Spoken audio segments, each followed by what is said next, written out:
해볼까요?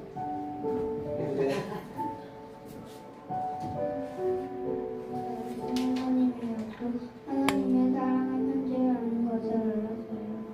저는 성경을 읽기를 할 거예요. 한 번 더 듣고 싶어요. 한 번 더 듣고 싶어요? 우와. 네, 끝인가요? 네, 감사합니다. 박수 해주세요. 네, 나와서 간증해 주시기 바랍니다. 제가 어린이 생명의 삶을 하면서 가장 기억에 남았던 말씀은 하나님의 관계를 가장 중요시 여기고 우리 목회자의 삶을 잘 살아가는 것이었습니다. 그래갖고 저희는 원래 죄인이었지만 하나님 예수님의 십자가를 통해서 우리는 구원을 받았고 이제 우리는 세상으로 나아가 다른 우리 모르는 사람들에게 예수님을 선포하는 그런 사람이 되고 싶다는 생각을 많이 들었습니다. 감사합니다. 네, 시험지도 드리겠습니다. 네, 감사합니다. 네, 우리 오늘 말씀 요한복음 45번째 시간이고요. 우리 말씀 제목 같이 한번 읽어볼까요? 은혜로 이끄십니다. 은혜로 이끄십니다. 라는 제목으로 함께 하나님 말씀 나누겠습니다. 여러분 우리가 요새 지난번에 제가 무당 그런 시리즈, 무당 예능 같은 것도 했던 것처럼 사람들이 되게 운명에 대해서 관심이 많잖아요. 그래서 여러분 운명론이란 말 들어보셨어요? 운명론? 운명론에 대해서 간단하게 얘기하면은 그러니까 모든 사람의 그 인생은 이미 다 정해져 있다는 거예요. 이미 다 정해져 있고 바꿀 수가 없다. 그래서 우리가 어떤 노력을 하고 발버둥을 치든지 필연적으로 그렇게 되게 되어 있다. 이게 운명론이거든요. 그런데 그 성경에서 말하는 관점이 되게 어떻게 보면 운명론이랑 되게 비슷한 것 같이 느껴지는 경우가 있어요. 성경이 말하는 게 결국 그런 거 아니야? 그런 거 있잖아요. 우리가 어차피 하나님 뜻대로 된다는 거 아니야? 이런 식으로 우리가 생각하긴 하곤 하거든요. 근데 성경은 운명론이 아니라 하나님의 섭리다 이렇게 말해요. 섭리. 하나님의 손길이 있다 이렇게 이야기를 하는 거예요. 그런데 운명론과 섭리가 마치 되게 종이 한 장처럼 이게 느껴지기도 해요. 그래서 이 하나님의 섭리를 잘못 이해한 사람들은 어떻게 받아들이냐면 어차피 하나님 뜻대로 다 될 텐데 내가 해봐야 뭐해 하면서 그냥 될 대로 되라 이런 식으로 반응하는 사람도 있어요. 그러니까 하나님의 주도권과 하나님이 어떻게 결정하시느냐에 대해서 오해하고 있기 때문에 사람들이 그런 반응을 보이는 거거든요. 여러분 우리 지금 이 예배당 위치가 서원대학교 바로 앞에 있잖아요. 그러다 보니까 이제 지금 신입생들이 들어왔고 신입생들이 많이 들어오는 철에 항상 뭐가 극성을 보이죠? 네, 이단들이 극성을 보이잖아요. 네. 아직 학교 생활에 이제 막 적응하고 정신없고 또 타지에서도 오고 막 이런 친구들한테 막 이단들이 막 달려와서 포교 활동을 해요. 여러분 잘 아시는 것처럼 신천지는 워낙 공격적인 포교 활동으로 자신들을 이제 속여서 하는 여전히 다 하고 있대요. 속이는 모략 전도와 그리고 이제는 좀 드러내놓고 하기도 하고 우리 신천지다 말씀 제대로 알려주겠다 이런 식으로 신천지 우리 여기 앞쪽으로 쭉 나가다 보면 하나님의 교회 그렇죠? 하여튼 여러분한테 가가지고 이렇게 패드 같은 거 보여주면서 이것 좀 해달라 다 이단이라고 생각하시면 됩니다. 왜냐하면 기존의 복음주의 교회는 패드를 하지 않습니다. 그냥 예수님 얘기를 하지 패드 들이밀고 설문조사해요, 점수해요, 어머니에 대해서 아세요 다 이단입니다. JMS 구원파 어쨌든 이들이 다 학교에서 엄청나게 포교를 많이 합니다.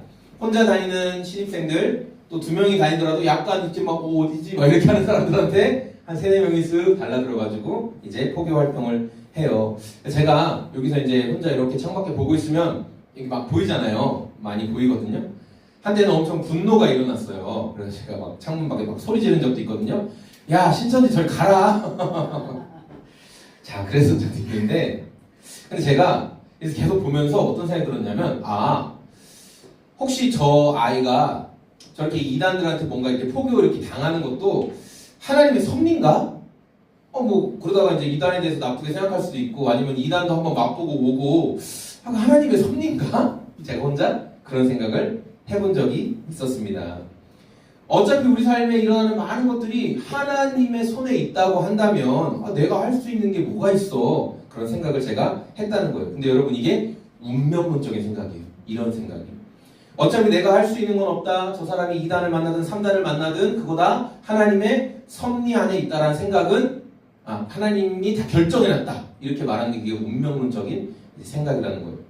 근데 우리가 진짜 하나님의 운명론이 아니라 하나님의 섭리, 하나님의 개입하시는 손길을 우리가 생각한다면 이단들의 활동을 그냥 지켜보고 어차피 하나님이 저렇게 하시기로 정해놨어. 이런 태도가 아니라 내가 할 수 있는 무언가 있다는 거예요. 그게 뭐냐면 단순히 그들에게 저처럼 야 신천지다 저리 가라 이렇게 하는 게 아니라 새 학기에는 이단들의 활동이 빈번하다. 특히 더 심하다. 초기에는. 그런 걸 우리 주변에 있는 청년들 부모님들한테 그냥 미리미리 알려주는 거예요. 학기 초에는 이단들이 엄청 활동을 많이 해요. 그러니까 자녀들에게 꼭 얘기해 주시고 패드 보여주고 뭐 이런 거 다 이단이라고 생각하시면 됩니다. 그들의 전략. 그리고 또 신천지들이 이런 이단들이 청년들의 외로움을 파고 들어가지고 이렇게 하거든요. 뭐 소그룹도 만들고 뭐도 하면서 그러면서 이제 포교를 해요. 그래서 우리가 곁에서 함께 시간을 보낼 수 있는 청년들이 있다면 그들의 외로움을 우리가 같이 건강하게 또 채워주는 것들. 그리고 이렇게 이단에게 지금 포교 활동을 누가 받는 걸 보고 있어요? 그럼 모른 척하고 쓱 지나가지 마시고 잠깐이라도 그 자리에 멈춰서서 하나님 아버지 저 청년의 눈과 귀를 가려주셔서 저 이단의 거짓말에 속지 않게 도와주십시오. 이건 분명히 영적인 문제입니다. 이단의 미혹에 넘어가지 않게 도와주세요라고 우리가 기도로 싸울 수 있는 것들. 그래서 어떤 저런 불의한 영적으로 불의한 모습을 보면서 그냥 지나치지 않는 뭔가 우리 마음 가운데 울분도 일어나고 저러면 안 되는데 라는 생각이 드는 건 하나님이 우리에게 너가 지금 할 일이 있어 라고 섭리를 보여주시는 거예요. 너 지금 여기서 어떻게 할래? 너가 할 일이 있어. 그때 하나님이 우리가 기도하도록 하나님의 도우심을 구하도록 하실 수 있다는 거예요. 자, 하나님의 뜻, 우리를 향한 하나님의 뜻은 이미 결론이 다 지어진 대본이 아니다라는 것을 여러분 꼭 기억하십시오. 그래서 우리가 매 순간 하나님의 선하신 손길을 의지하면서 기도로 살아갈 때 하나님이 또 놀라운 일, 또 새로운 일을 행하신다라는 거예요. 자, 그런데 우리가 오늘 함께 읽은 44절 말씀을 보면 마치 운명론처럼 느껴지기도 해요. 우리 44절 같이 읽어볼까? 시작. 나를 보내신 아버지께서 아무도 내게 올 수 없다. 나는 그 사람을 마지막 날에 살릴 것이다. 예, 예수님께서 자기에게 올 수 있는 사람들은 어떤 사람들이냐? 아버지께서 이끌어줘야만 가능하다 이렇게 말씀하고 있어요. 자, 여러분 이 말씀만 보면 아버지께로 예수님께로 올 수 있는 사람은 이미 정해져 있구나. 하나님이 이끌어주는 사람만 갈 수 있구나라고 우리가 마음을 이렇게 해석할 수 있다라는 거죠. 그러니까 이 말은 꼭 구원받을 사람은 예정되어 있구나, 정해져 있구나라는 것으로 우리가 생각하게 돼요. 왜냐하면 성경 곳곳에도 보면 이게 구원받을 사람이 예정되어 있다라는 성경 구절 지지하는 구절들이거든요. 지금 보세요. 우리를 택하시고 예정하셨고 막 이렇게 나오잖아요. 저런 걸 보면 이미 구원받기로 한 사람들은 예정돼 있구나라고 생각돼요. 그래서 과거 교회 역사에서 이렇게 하나님이 어차피 구원받을 사람들은 다 예정해놨다라고 믿었던 하나님의 주도권과 예정론을 조금 잘못 오해해가지고 구원받을 사람들은 다 정해져 있습니다라고 말했던 게 극단적 칼빈주의자다 이렇게 극단적 하이퍼 칼비니스트라는 사람들이 나왔어요. 그래서 어차피 구원받을 사람들은 다 정해져 있어. 성경을 봐. 저기 저렇게 정해져 있잖아.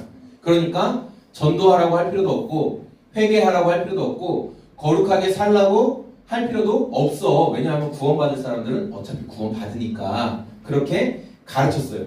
자, 그러다 보니까 사람들이 어떻게 변했나? 전도에 대한 열정은 식어졌어요.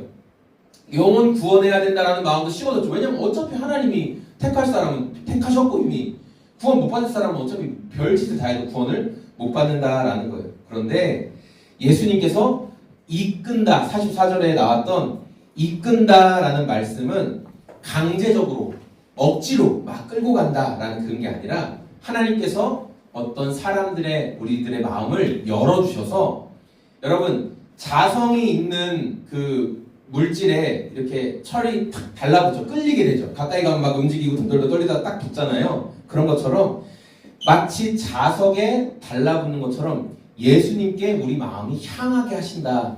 그런 의미로 해석할 수가 있다는 거예요. 예수님의 부르심에 반응하고 싶은 마음이 우리 가운데 있다. 하나님이 그런 마음을 주셨다라는 거예요. 우리 45절 말씀인데요. 45절도 같이 한번 읽어보겠습니다.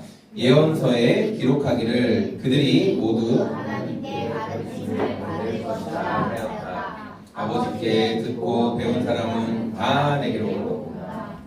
자, 예수님께 반응하고 싶은 마음에 소망이 생기는 사람들은 어떤 사람이냐? 어떻게 예수님 하나님의 이끄심을 경험할 수 있냐? 그런 사람들은 하나님의 말씀을 듣고 배우고 반응하는 과정을 통해 예수님을 더 알아가게 된다라고 예수님께서 말씀하셨어요. 자, 예수님께서 자신을 생명의 빵으로 말씀하시면서 나와 개인적인 관계를 맺지 않으면 구원받을 수 없다라고 이렇게 말씀하셨어요.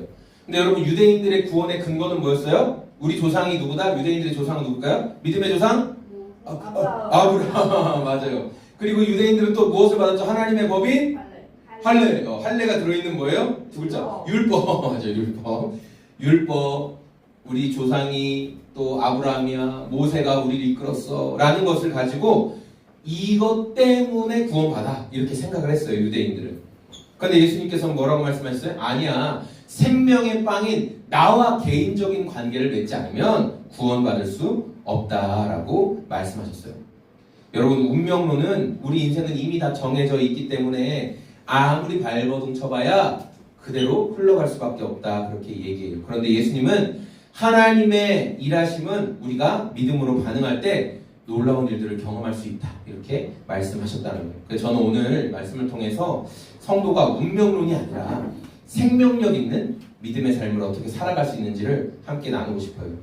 먼저 우리가 이 삶을 살아가는 동안 계속 느끼는 압박감이 있거든요. 어떤 압박감이 있냐면 내가 무엇을 성취해야 된다, 내가 무엇을 해내야 된다라는 그런 압박감이 있어요. 근데 이게 우리 믿음의 경주에서 가장 먼저 빨리 내려놓아야 할 압박감이에요. 우리 다시 한번 44절 말씀 다시 한번 읽어보겠습니다. 나를 보내신 아버지께서 이끌어주지 않으시면 아무도 내게 없었다. 나는 그 사람들을 마지막 날에 살릴 것이다. 네. 이거 말씀 읽으면 이거 한번 누르면 돼요. 그럼 되지 않아요? 그때 말씀 읽은 거니까. 맞죠? 말씀 읽은 거잖아요. 한번 누르세요. 네. 이제 이거 하가라고 해가지고 하나님 말씀 계속 읊조리면 한 번 읊조리면 때마다 이렇게 하는 걸 하고 있대요. 그러니까 이것도 하나님 말씀이니까 한 번 하고 한 번 누르면 돼요. 여러분, 예수님께서 아주 단호하게 말씀하신 게 뭐냐면 우리가 하나님께 나온 것은 너의 의지나 너의 노력은 아니다라고 분명히 말씀하고 있어요. 하나님 아버지의 이끌어 주심이 먼저 있었다라고 분명히 우리에게 말씀하죠. 이러한 내용을 가지고 신학적으로 이것을 잘 정리하신 분이 바로 칼빈이라는 분이에요. 우리 장로교 교리의 대부분을 받아들이고 있는. 자, 칼빈이 이렇게 정리한 내용 중에 교리 중에 흔히 우리가 말하는 칼빈의 5가지 강령, 이걸 이제 튤립이라고 하거든요. 앞글자만 따가지고 튤립 이렇게 했어요. TU 이렇게 쭉 해가지고. 자, 이게 어떤 거냐면은 우리는 인간은 전적으로 타락해서 하나님을 스스로는 찾을 수가 없다. 그러니까 완전히 죽은 상태다. 그래서 하나님께서 조건 없이 그런 우리를 찾아와 주셨고 선택하셨다.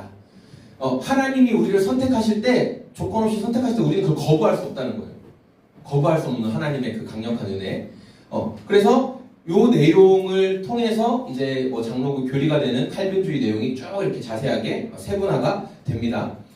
자, 이 내용을 가지고 여기서 이끌어 주셨다라는 내용을 우리 NICNT 그 성경 주석에서는 뭐라고 얘기하냐면 인간의 무력함을 이제 강조하면서 설명하는데, 하나님이 우리에게 손을 내밀어 주지 않으면 우리는 영적으로 죽은 상태이기 때문에 반응할 수 없다, 그렇게 이야기하고 있어요.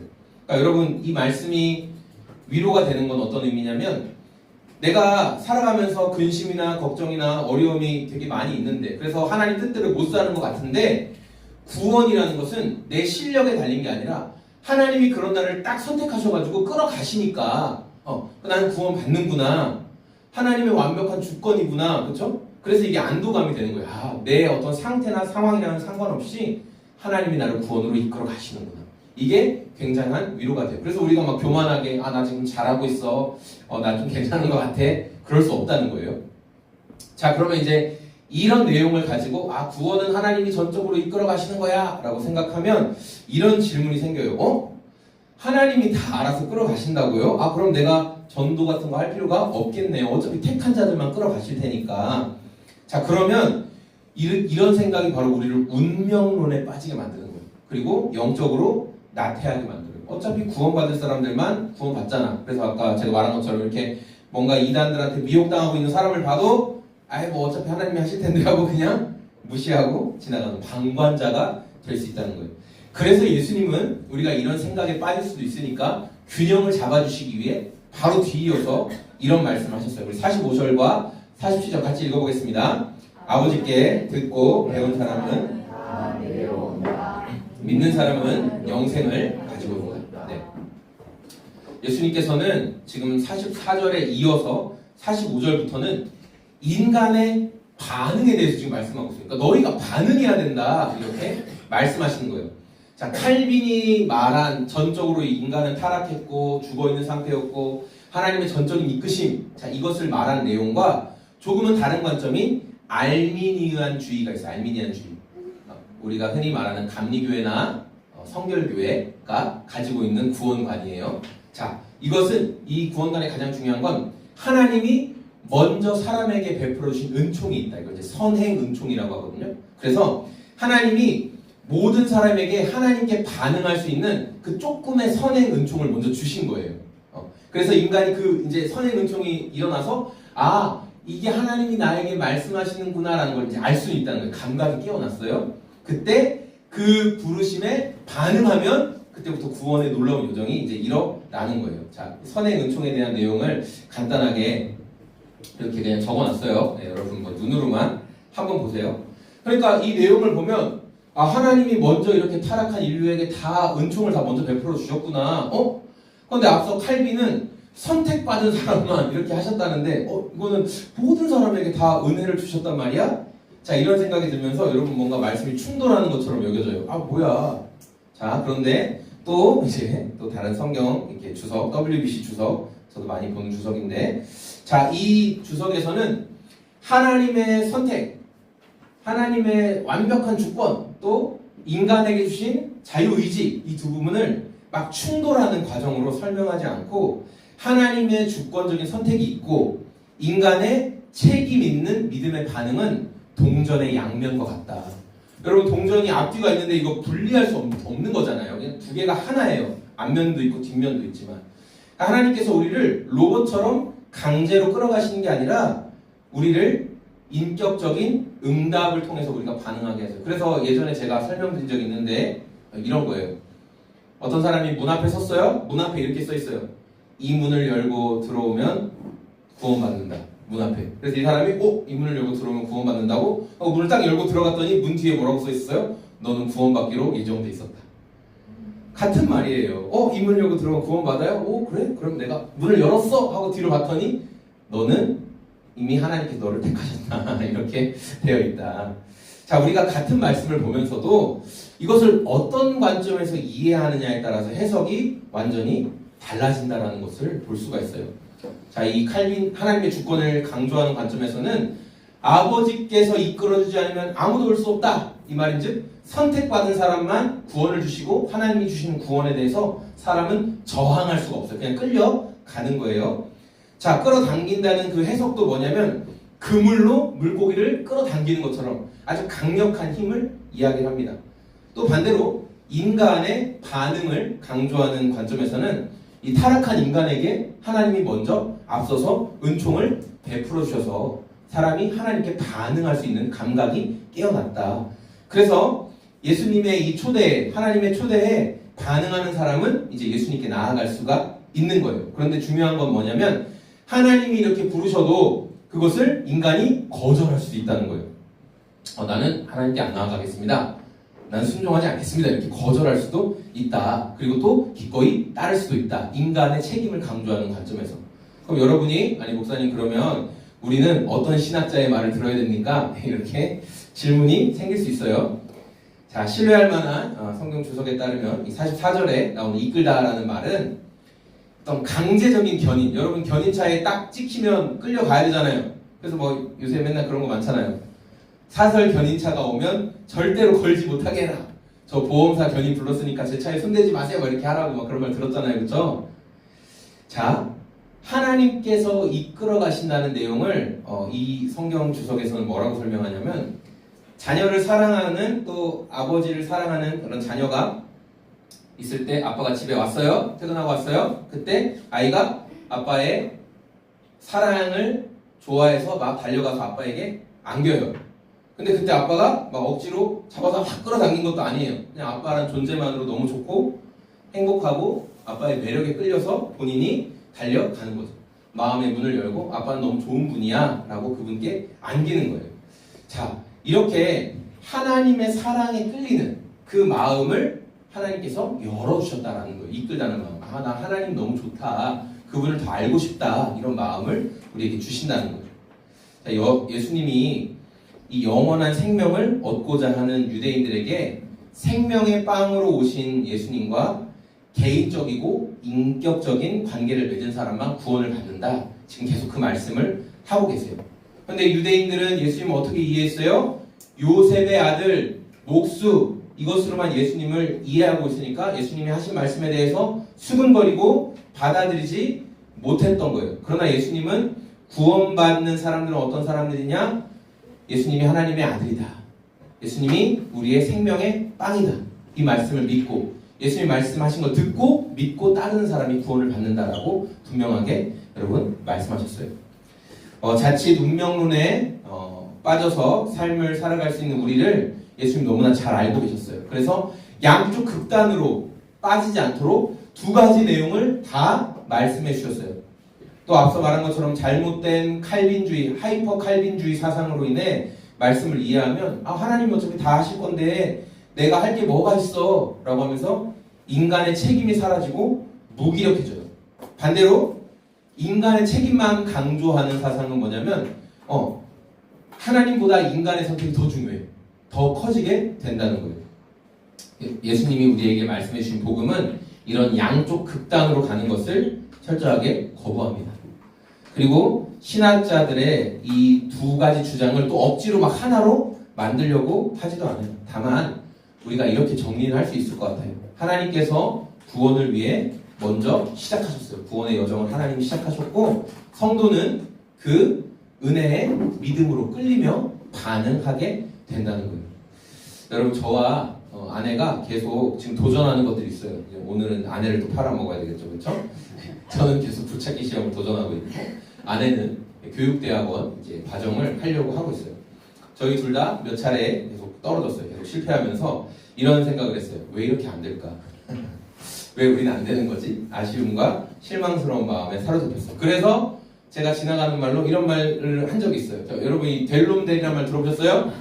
굉장히 이거 되게 유명한 말 아닌가요? 이게 무슨 말이에요? 될 사람은 된다. 좀 좋게 표현했네. 델롬은 된다.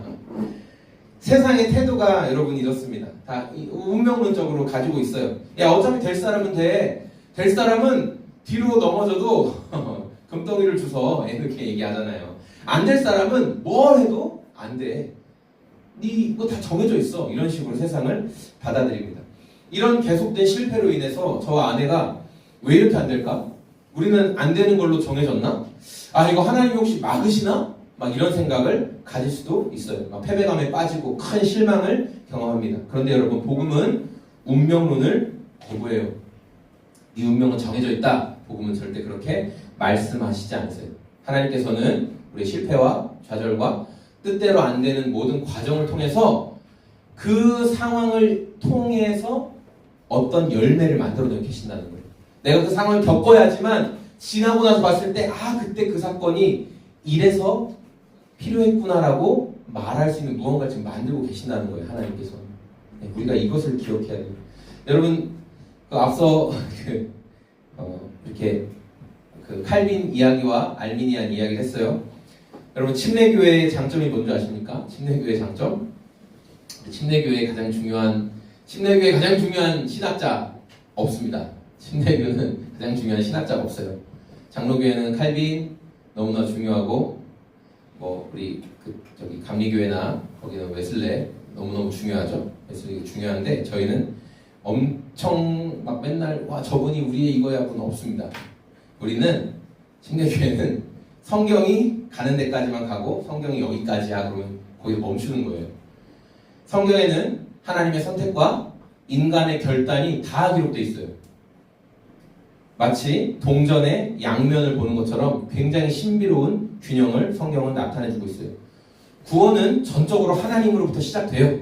하나님의 그런 은혜를 베푸셨든 아니면 하나님께서 택하셨든 하여튼 그 구원의 시작은 하나님의 부르심이 먼저예요. 아브라함을 하나님이 부르시잖아요.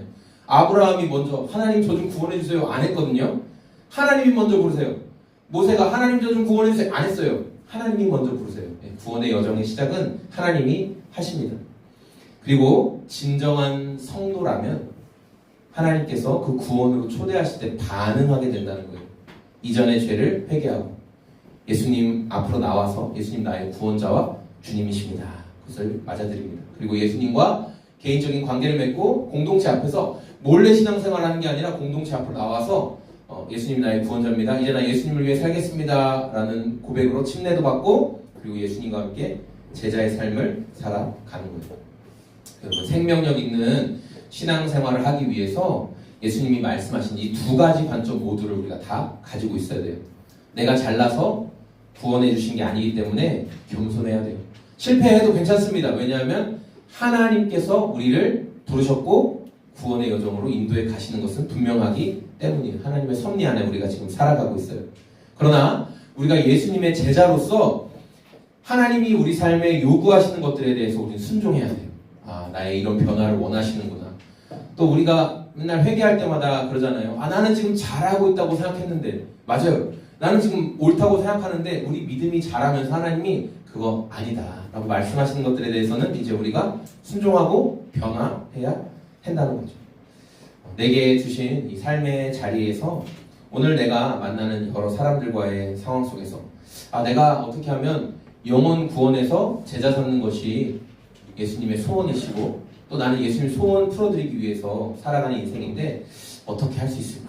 우리가 계속 하나님의 부르심을 받은 내가 어떻게 제자로 계속 순종하며 살아갈 수 있을지 이 두 가지의 내용을 항상 생각하며 믿음의 여정을 걸어갈 수 있는 저와 우리 소금제작소의 모든 성도님들이 다 되시길 소망합니다.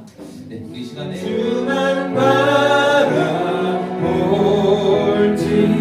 바라볼지라 이 시간에 제 말씀 생각하면서 기도했으면 좋겠는데 하나님이 우리를 부르셨습니다. 예수님께 나아올 수 있는 사람들은 하나님의 먼저는 부르심이 있어야 된다는 거예요. 맞아요. 하나님이 우리를 부르셨습니다.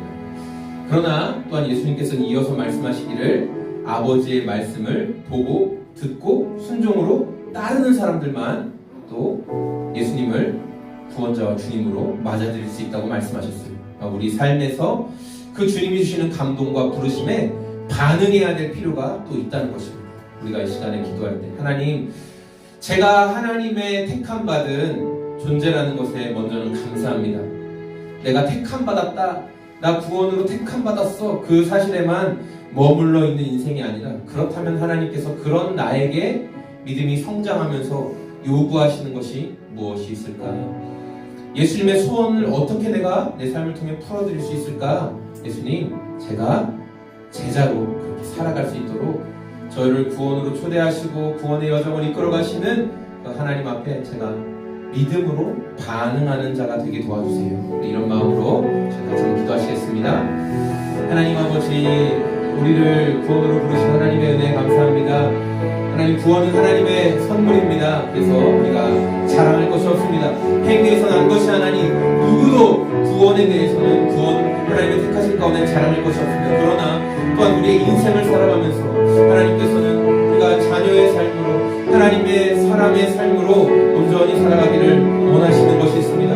믿음으로 순종하고 믿음의 반응을 보이며 하나님, 우리가 이 건강한 관점을 가지고 주님을 따라갈 수 있게 도와주옵소서. 좌절하고 뜻대로 안 될 때도 여전히 나를 붙드시는 하나님의 손길을 신뢰하되, 그러나 내가 뭔가 좀 잘하는 것 같고 그러나 내가 뭔가 좀 되는 것 같을 때 겸손하게 하나님, 이 일들을 통하여서 이 여정을 통하여서도 하나님의 기쁨 되기를 원합니다.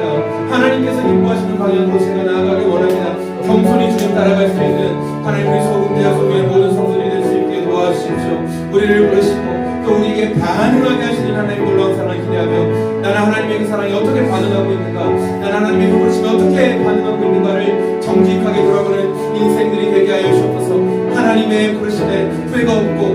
하나님의 부르심에 따라가는 우리 인생 가운데 주님이 돌봐주시고 이끌어가실 것을 기대합니다. 하나님 아버지, 우리를 부르신 그 사랑에 감격하며 반응하며 예수님과 개인적인 관계를 깊이 맺어가는 저희들이 다 될 수 있도록 성령 하나님 도와주시옵소서. 우리를 구원으로 초대하시는 하나님 감사합니다. 혹 이 자리 가운데 이 좋으신 예수님을 나의 구원자와 주님으로 아직 영접하지 않으시고 내가 예수님에 대해서 듣긴 했지만 내가 정말 정직하게 그분께 마음의 문을 열지 않았다. 그냥 예수님에 대해서 내가 오래도록 듣고 알았지만 예수님 제 마음 가운데 들어와 주십시오. 예수님 내 인생의 구원자와 주님이 되어 주십시오. 제가 예수님과 함께 살아가길 원합니다. 예수님의 제자 되겠습니다. 하나님의 자녀로 살아가겠습니다. 그렇게 고백하신 분이, 그렇게 고백하지 않으신 분이 있다면 이 시간에 예수님 제 마음 가운데 들어와 주시기 원합니다. 혹여 정말 예수님 그리스도를 나의 구원자와 주님으로 영접하고 싶은 분이 있다면 저에게 또 말씀해 주시기 바랍니다.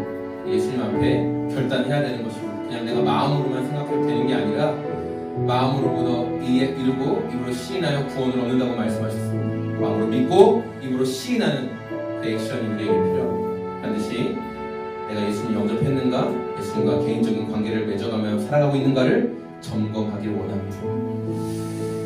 주님 감사합니다. 이 시간에 우리가 고백한 이 기도의 내용들 주님 기억하여 주시고 우리를 부르신 초대에 감사하고 그리고 우리가 예수님의 사랑들로 반응하며 살아갈 수 있도록 주께서 인도하여 주시옵소서.